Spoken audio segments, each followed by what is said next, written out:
Alhamdulillahirabbil alamin wassalatu wassalam ala asyrafil anbiya'i wal mursalin wa ala alihi wa sahbihi ajma'in. Qala Syekh Musannif rahimahullah taala wa nafa'ana bihi wa ulumi fid dharain amin. Kita muka surat 109 baris 617 maksudnya. Fa in talifal maghsubu dominahu. Kita masih bab rampasan ni. Kita bicara dulu adalah benda yang dirampas, kalau barangnya masih ada, wajib kembalikan.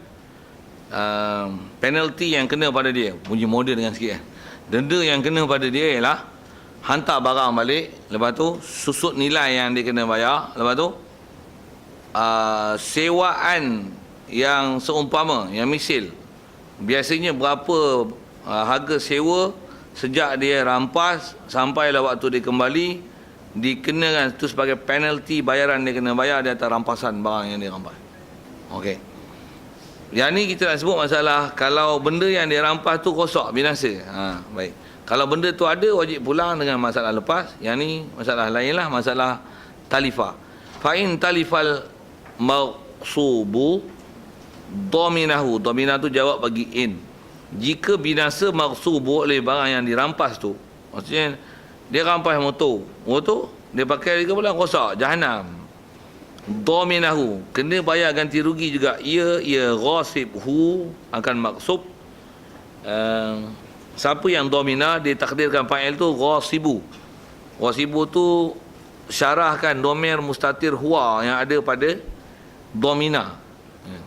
Tak apa boleh follow saya punya nahu tu, diam je lah kan, dengar je. Orang yang merampas tu dia kena ganti. Jadi ganti macam mana? Bimislihi, dengan seumpamanya. Jadi kalau ada seumpama, istilah misil ni maksudnya boleh timbang, boleh sukat, boleh ukur, ataupun boleh dibuat lagi, boleh dibina. Apa seumpama lah benda yang dia rampas tu. Kalau motor pun model tu ada lagi, seumpama macam mana yang dia rampas. Jadi kalau benda tu binasa, dia kena domina bi mislihi in kana lahu mislun.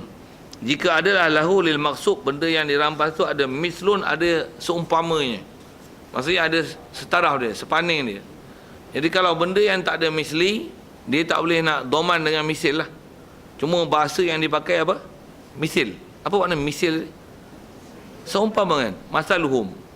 Seumpama. Seumpama ni, kalau motor ni Honda 70. Honda 70 lah.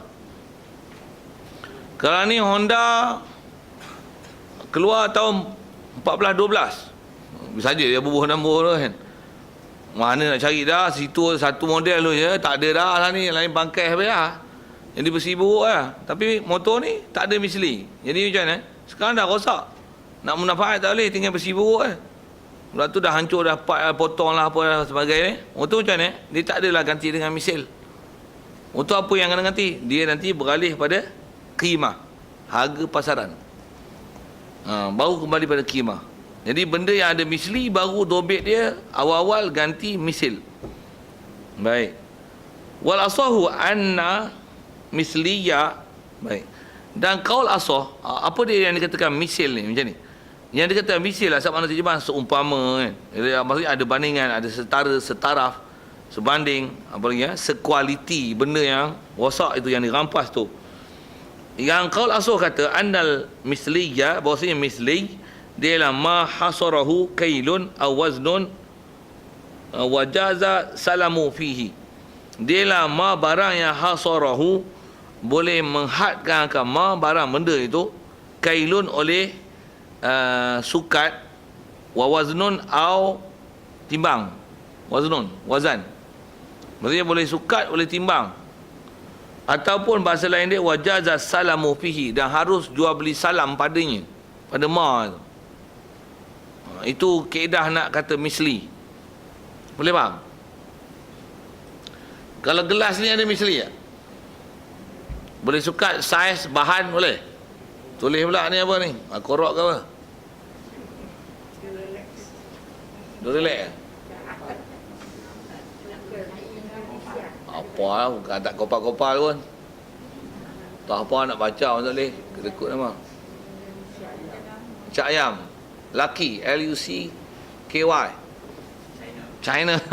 China ke Thailand apa tau? Yang ni saja KIG Malaysia punya. Tak apa Indonesia punya. KIG bukan korok kan. Nak sebut. Ada tak yang misli macam ni? Tengok bahan apa kan. Itulah istilah misli. Nisbah sukat berapa dia punya diameter, ketebalan, material apa yang dia buat. Kalau ada lagi baik, cuma dia tak wajib lah bayar yang lebih baik. Kan? Tapi kalau kata rosak, misli tu, itu dobit dia. Kalau dia nak bagi lebih baik, di atas insafnya dia dan supaya nak menyejukkan hati orang yang dia rampas, itu sebaik-baik keadaan lah kan. Tapi yang wajib atas dia, yang misli, mesti bagi misli. Itu asalnya. Jadi kalau dia boleh cari seumpama macam ni, yang memang macam mana yang rosak tu, boleh bagi. Kawan tu pula tengok, yang ni kalau ikut lagi elok ni, tak apa ke? Tak apa, janji maafkanlah saya dah hafaz dulu. Okey, selesai. Jadi macam mana dia ambil, macam itulah, sekualiti itulah dia hantar balik. Jadi tak ada apa-apa denda yang lain lah. Pasal dia misli. Tapi kalau jadi susuk nilai itulah nanti dia akan kena ganti tu. Dengan sewaan-sewaan tu. Baik, macam mana pun, asal dulu dia sebut dobit misli tu. Jadi bila kata harus jual beli salam, kan kita belajar dalam jual beli salam maksudnya kita nak tempah sesuatu, dia mesti benda yang tak kena dengan api dan sebagainya, tapi boleh disebut saiz, ukuran, sifat, material, apa lagi ya, kalau komputer ke apa, tengok apa istilahnya, istilah jual beli salam boleh. Nak sebut tu agak panjang lah, tapi kalau pernah belajar, itu istilahnya. Kalau tak pernah belajar, dobit dia, apa benda yang kita, walaupun barang tu kita tak nampak, tak ada contoh, tapi kita boleh buat spesifikasi pada dia. Roda dia, ni, apa, sport rim, kalau motor lah contoh kan. Tempat duduk dia, cushion macam ni kulit asli, yang ni besi, ni engine dia, post stroke, 4 lejang, 8 lejang, apalah, seumpama bahasa tu kan. Lampu dia pakai halogen, tak halogen, blue halogen ke apa, halogen, apalah. Bateri macam ni, body dia macam ni, original tak original, ke lokal macam ni, macam tu lah. Maksudnya boleh didobitkan, boleh diceritakan, boleh dihadkan, boleh spesifikasikan dia, dispekkan dia. Itu istilahnya benda yang harus jual beli salam. Itu kaedah jual beli salam, benda-benda yang tak boleh nak dobit, dia tak boleh jual beli salam, tak boleh order. Dia nak order ni mesti benda yang boleh spek. Satu order nasi lemak boleh tak? Balik sikit soalan jual beli salam dulu. Nasi lemak nanti tengok lebih lemak, kadang-kadang kurang lemak, kadang-kadang kurang air, kadang lebih air, itu kan. Sambal terlebih pedas, kurang pedas, kadang ikan bilis pun hangit sikit, kacang pun hangit sikit, kadang kurang mentah pula. Jadi gitu kan. Jadi dia tak terdobit tau. Pula tu dia nak buat kena diolah dengan api. Apa-apa benda yang nak diolah dengan api, dia tak boleh dijual beli salam. Dia tak boleh jual beli salam. Maksudnya saya order, tak boleh. Kalau nak juga muamalah itu, dia tak boleh istilah salam. Dia istilahnya, saya upah awak sediakan makanan untuk akad nikah hari ni, buat misalnya majlis ada. Akad nikah hari ni untuk jamuan dalam 250 orang. Dengan lauk ayam macam ni, kata sebut lauk dia, apa jenis dia, untuk jamuan apa-apa awak nak ambil. Jadi istilahnya bukan salam. Maksudnya kita bukan order makanan tau. Kita upah dia buat. Upah dia masak untuk bagi orang makan macam ni. Serve apa catering sekali lah semua. Kami cuci tangan je, bagi duit je. Berapa nak? Jadi kalau nak buat juga benda-benda yang diolah dengan api ni, dia tak boleh salam, dia mesti dengan ijarah, upah. Jadi catering ni dia bukan order tau, dia upah. Kalau nak kek ke apa kan, kalau telah apa-apa yang kadang-kadang kita sikit-sikit kek kan, anniversary apa sikit kek megah kan kek kan. Lelek dia kepala otak orang putih ni, kek sikit birthday kek tu boleh lilin pula kelakar apa-apa. Bengkang apa sedap ya, kepung talam apa. Ni kek. Buat kek batik apa tu, pakai biskut Mary padan dengan muka. Sikitlah saya sebut bahasa itu. Saya pandai ke buat kek batik kan payah. Diorang buhaya apa, lembek lah buhaya kan. Kita buat tak payah buhaya. Nak tahu resipi, saya minta perkerah RM50. Apa cerita? Dah mudah je buat apa? Budak-budak mana. Betul tengih-tengih sikit dia orang tanya pula. Macam mana boleh buat lapis-lapis ni? Alah, senang je buat lawak kau ni. Apa cerita ni? Cerita benda-benda yang kalau dia pakai pengolahan dia dengan pakai api, yang tu dia tak boleh jual beli salam. Macam tu kalau nak buat, dia mesti dengan ijarah. Sikitlah ke bab sana. Jadi asal kita bicara ke sana tu pasal ada sebut salam tu, kau tak ingat sebagai reminder dengan apa yang telah dibelajar kan. Remind balik lah, revise balik lah. Macam mana pun saja sikit permasalahannya tu. Dengan apa kita bicara ni, mana yang jual beli salam itu boleh, benda tu terdobit. Jadi kalau ada seumpama dia, yang tu dipanggil misli lah. Kalau tak ada yang macam tu, tak boleh. Saya nak motor saya ni, dulu dia punya bahan apa-apa-apa. Mana saya tahu, kata dia. Tak ada misli lah. Mesin jahit ni dia rampas dulu. Mesin jahit ni singa, bukan singa lah ni. Singa lah ni model-model saya tak nak. Saya nak singa yang dulu punya tu, yang pakai tangan tu. Kan dulu ada kan. Ayah arwah tu ada, saya pakai dulu mesin tu. Boleh kepak masuk. Best lah dulunya alat, best lah. Semua tu berminyak sikit je. Lah ni lagi sedang. Tu kan? Ada kan? Tak tahu sudah. Nanti saya jual lah ni tu. Lagi mudah dah pakai. Tapi mudah-mudah orang cat air lingkup. Tak tahu kan. Dulu punya best pakai tangan. Sambil-sambil sembang boleh jahit. Lagi senang jahit macam ni kan. Lagi senang. Sajalah usik-usik buat menjahit tu. Apa saya nak sebut ni? Saya nak sebut benda misli tu. Jadi kalau benda tu tak boleh nak disukat, didobit, tak boleh nak jual beli salam. Jadi benda tu tak dipanggil misli lah. Pasal tak boleh nak sebut benda spesifikasi dia tu. Baik. Contoh kata dia kanuhasin seperti tembaga, lagi waqutnin dan kapas, bahan tu buat pada kapas. Kalau baju kain, ni kain kulit pula kulit kijang, apa seumpama tu lah barang-barang dia sampai. La ghaliyata wa majnunin.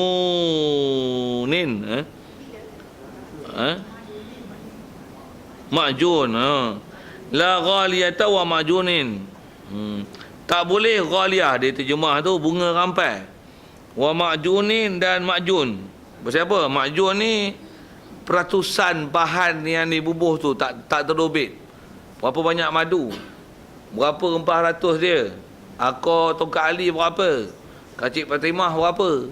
Manjakan ni berapa? Merajukkan ni berapa? Tak tahu.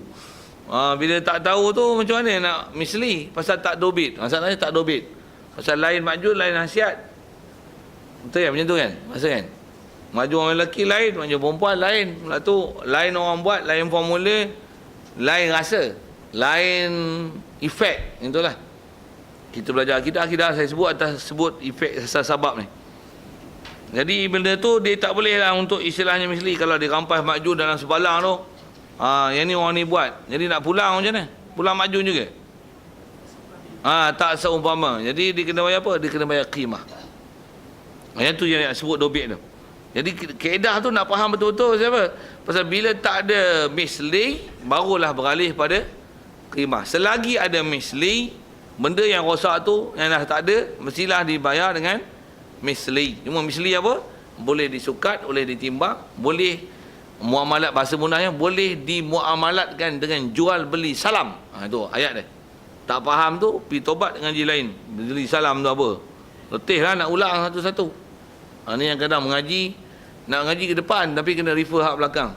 Hak tu tanyalah siapa yang sepatutnya. Kalau minta saya bagi kuliah lain jual beli salam, saya minta sejam 500 dah lah. Hui, kedekutnya. Biar kedekut padang dengan muka. Okey.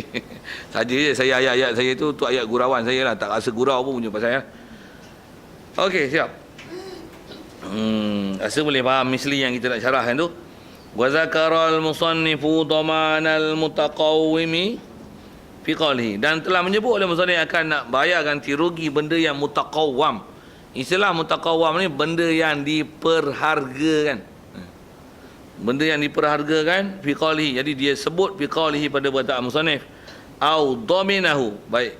Benda yang ada misli, kalau ada misli kena bayar dhamina bi mislihi au ataupun ini the second choice.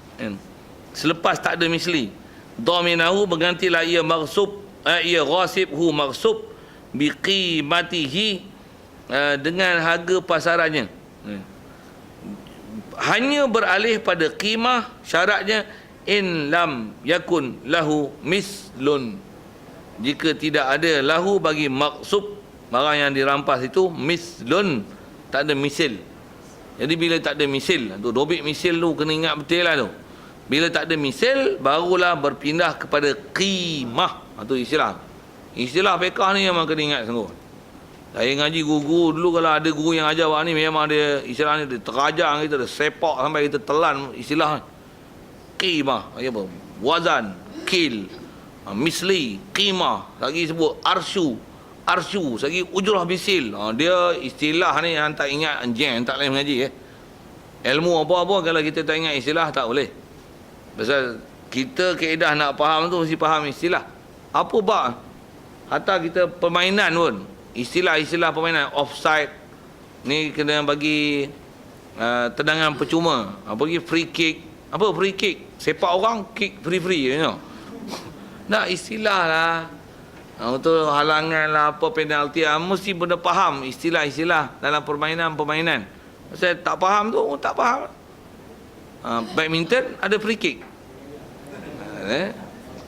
Atau apa ada netball apa, macam mana ping-pong ada netball, long court, lagi apa, short, long court, short court ada. Dia panggil apa short court? Tak tahu. Long court, long kan, long, short. Dia panggil long dan short kan, betul kan, badminton kan? Ke dia orang pun tak tahu apa? Dia istilah-istilah macam tu lah. Saya nak sebut istilah tu, istilah. Atau apa saja, kalau kita tengok apa saja pak, kamera, istilah kamera, handset, istilah handset, takkan sama. Jadi kalau istilah fiqah pun ni istilah fiqah. Jadi mana yang istilah qimah, apa dia misil kan? Kalau bab tauhid misil lain pula. Okey, macam mana pun nak syarah, ada benda yang istirak sama dari segi mudah-mudah terjemah, tapi kalau kita spesifikkan huraian tu, dia akan ada fiqah, makna fiqah. Fiqah pun tengok bab apa kita bicara. Baik. Jadi mana yang lam yakun lahu misli, barulah kita berpindah doman itu biqimah. Baik. Biangkana, jadi ada qimah pun biangkana mutaqawwaman, dengan bahawasanya adalah ia maksud barang yang dirampas itu dia mutaqawwam, baca isim maf'ul, yang boleh diperhargakan. Sekalipun diperhargakan dengan harga mahal, pasal barang tu payah nak jumpa. Apatah lagi istilahnya barang tu dirampas, sekarang memang tak dapat dah. Bahkan yang tu tinggal museum. Harganya sekarang juta-juta, bilion-bilion. Bayarlah kau bilion-bilion, juta-juta. Siapa suruh kau rampas? Tu akibat dan bencananya merampas harta orang. Itu kalau kat dunia, akhirat esok merau lah kita kalau ada benda-benda macam ni. Janganlah buat pasal. Baik. Mutaqawam, kemudian waqtalafat qimatuhu, dan berbezalah qimatuhu oleh harga pasarannya. Kalau terjemah sedap, moden dengan sikit bahasa tu, harga pasaran lah. Kalau bahasa orang putih apa, market price lah ni berapa. Kalau kereta Volkswagen lama, kereta kodok tu kan, dulu kita panggil kereta kodok, betul ya? Sama tak bahasa kereta kodok? Kereta apa yang bulat Volkswagen model? Kereta apa?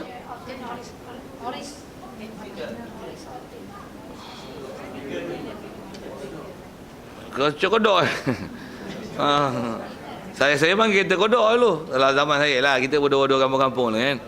Alah ni kalau hak tu bangkainya pun mahal. Walaupun bangkai buruk. Pasal nama tu, brand tu. Dulu Volkswagen, kereta Volkswagen. Budak-budak wak segan. Saya kereta wak segan ni. Sama lah kalau itu. Kita punya zaman dulu. Kereta wak segan. Van pun ada, pasal dia tak pakai sistem air. Dia tak pakai air untuk menyejukkan enjin. Tu pelik eh. Dia tak pakai apa tu? Tu bukan alternator apa? Radiator. Dia tak pakai radiator untuk sistem cooling dia. Tu pelik dia punya sistem sikit. Dulu van Volkswagen ni lelaki kita dengar. Lah ni Volkswagen. Jangan tak ada 300-400 ribu, jangan sembang. Sikit-sikit saya nak sebut apa. Saya tengok harga dia mahal macam tu. Ambil lah kau, bayar lah. Bangkai kereta buruk aja pun Volkswagen katalah dia ambil Kurang-kurang pun 200,000. Bayar kau 200,000 segera kau rampas dulu. Bayar. Jadi yang ni akibat buruk rampas ni lah. Baik. Kail. Kana mutaqam wa talafat qimah. Baik.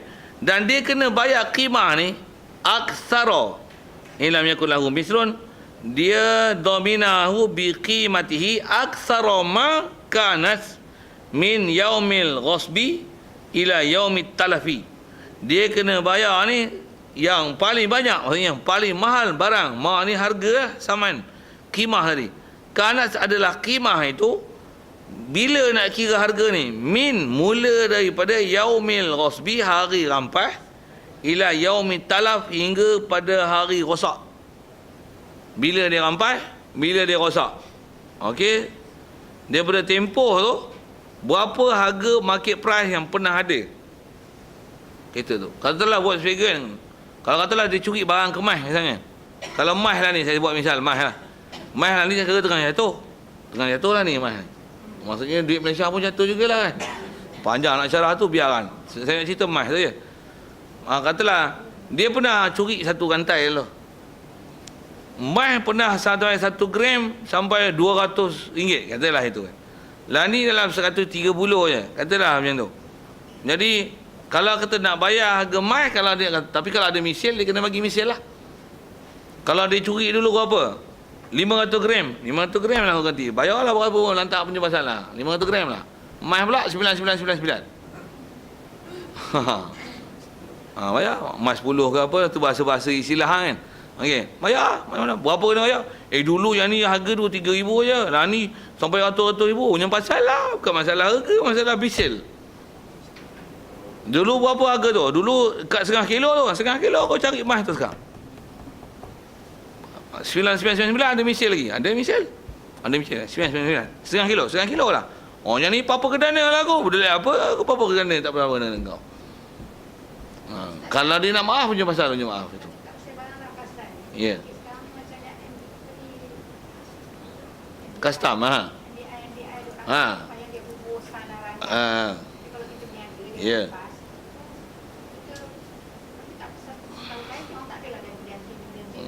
Dia orang pasal undang-undang ikut kepala otak dia lah. Ni undang-undang syarak. Dia mana istilah boleh rampas?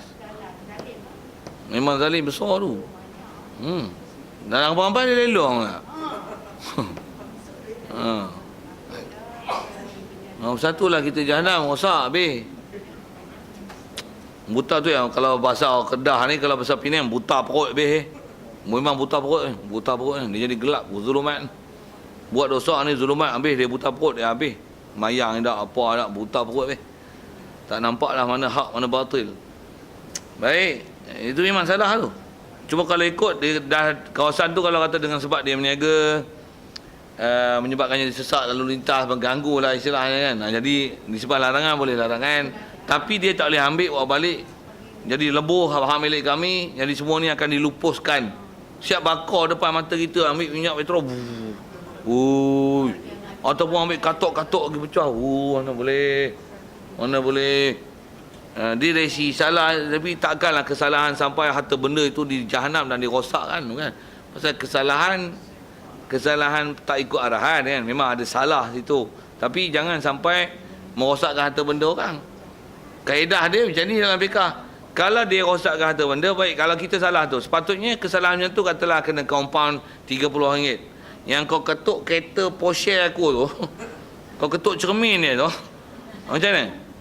Tu 3 juta. Tak apalah, aku bayar RM30, kau bayar 30 juta ke aku. Tu kau rosakkan harta benda aku. Aku tak ada rosakkan harta benda kau. Aku memang bakinya, kalau kau nak cah parking aku, cah parking kau bayar. Tapi kereta tu kau cermin, kau rosakkan cermin aku, kau bayar harga cermin. Dia mesti ada hak macam ni. Tapi kita tak ada undang-undang macam tu dipakai dalam undang-undang syarak. Nama undang-undang veto ni, undang-undang riba. Istilah undang-undang riba lah, pasal dia buat undang-undang apa dia nak buat. Dia buat tak apa, kita buat salah. Undang-undang riba tu. Kedah kita lah syarak. Bila undang-undang macam ni, tak kira lah pemimpin ke rakyat ke, orang bawah kelas gaji 3,000 ke atas 3,000 ke, yang dapat BRIM tak dapat BRIM ke, sama lah. Sama undang-undang. Di mana ada low class, high class punya. Ini kesalahan. Sama je kelas. Ni sebab buat salah. Anak Rasulullah pun kalau salah, kalau potong tangan, yang potong tangan. Okey. Wal ibratu fil qimah, kata dia, bin naqdi al ghalib. Baik, sikit lagi huraian dia tentang qimah ni. Dan perkiraan, kata dia, pada qimah, nak kira qimah harga, market price ni, adalah bin naqdi ghalib, dengan nuqud yang ghalib. Maksudnya wang tunai ataupun mana yang jadi mata wang ghalib dalam negeri.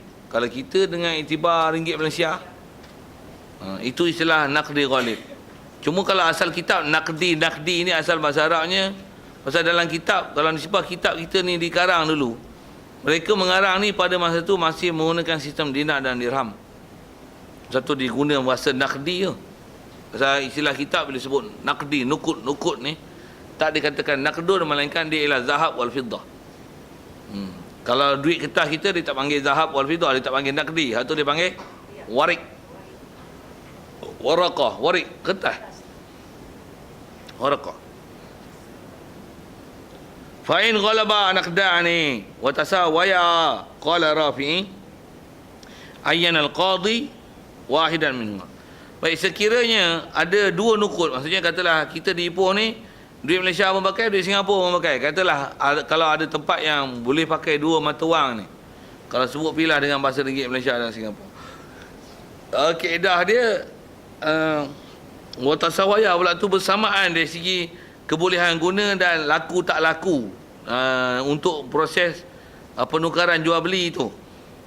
Qala Rafi'i, ma Rafi'i kata ayyanal qadi wahidan minhuma. Qadi yang akan memutuskan mana mata wang yang akan dijadikan sebagai penilai qimah bagi harta-harta rampasan.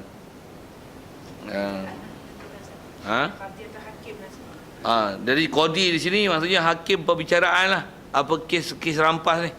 Dan kalau kita faham ni, kita baca ni rampas gitu je tak kan. Siapa yang akan buat keputusan ni? Faham ni mahkamah lah.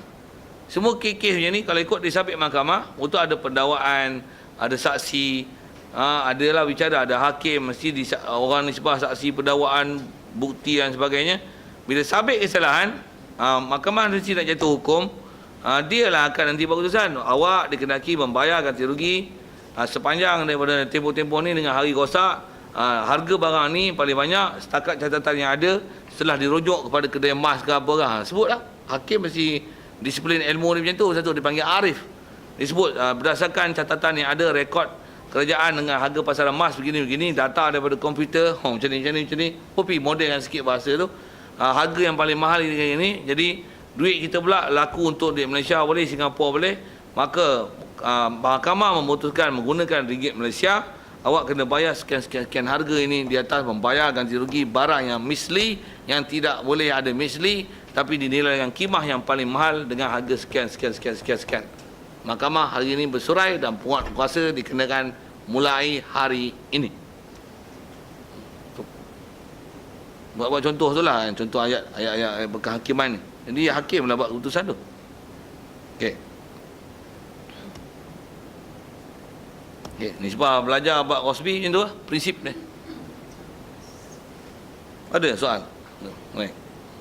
Jadi kalau ikut kita belajar tu selesai lah. Nak masuk ni bab syufa'ah pula. Ya.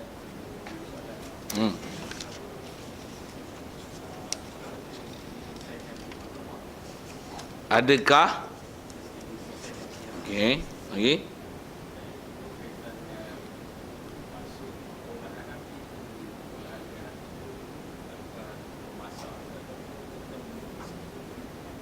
Masak lah, jawab tu dulu.